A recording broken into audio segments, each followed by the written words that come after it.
Okay, so I am here with super fan of KU, Mason Haydock.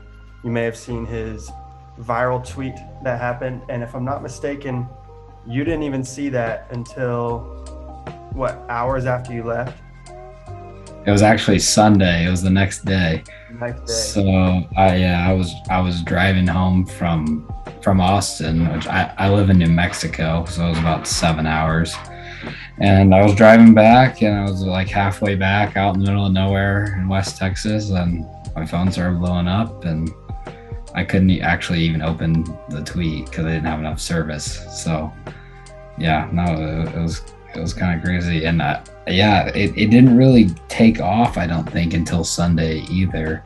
Yeah, Like Saturday, it had like some reactions, but it was mostly like Texas people, and then Barstool KU got a hold of it, and then it just kind of, you know how that goes. Barstool gets a hold of it, it kind of takes off. So let's see, Colin Sexton, associate AD at the university, he reached out. He actually says there's a package on the way of maybe some gear and who knows what else. USA Today did kind of a little article on it. So yeah. nothing big. Just It's been kind of crazy. yeah. So on to the game. Obviously, KU goes up 14-0, and that's when that viral picture was taken. Yeah. And then we end up going up even bigger. Was there ever a doubt when KU was up so big? Did you think that it may be too good to be true? Yeah, for sure. I mean, you know the state of our football program, probably just like many of us do. And I mean, when you haven't won in a long time, you just never feel comfortable with a big enough lead. And you saw how it played out. There was no reason to be comfortable with a 3 touchdown lead. So yeah, that's just kind of how it goes. When I really thought we had a good shot was after the pick six to end the half. And I think we went up 35-21. That's when I was like, all right, this could be real.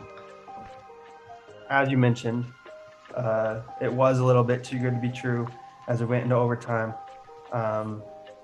But so, what was your initial reaction when you realized Leopold was going for two?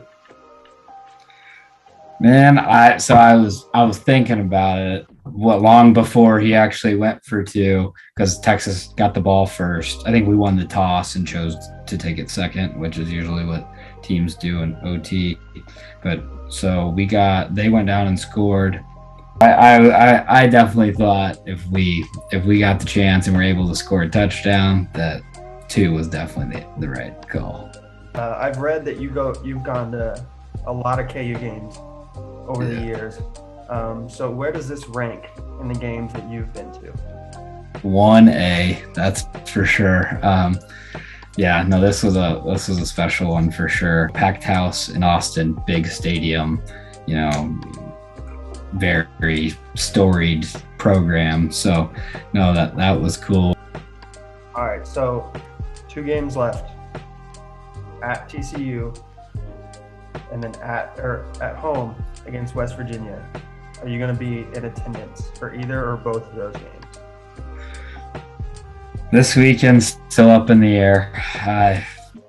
I'm gonna leave it to a tomorrow night call. If I get the itch Saturday morning, I'll be up at 6 o'clock on the road headed to Fort Worth. So yeah, I'm just kind of waiting to play it out. Saturday after Thanksgiving, home against West Virginia, I will be there 100%. I will say about the last 2 games, and I always have a lot of hope. I feel like I'm a pretty hopeful fan, but I haven't expected to win in a while. And like a game like last week, it's going to make me a lot more ticked now if we come out and just get steamrolled, right? Like I would get ticked in the past, but after seeing how we played, I just think the expectations are different for the last 2. That's for sure. Yeah, definitely agree with that. Well, that's all I got. Thank you so much for joining me today. Yeah. I really appreciate it. And from KU fans everywhere, thank you for putting us on the map as a program.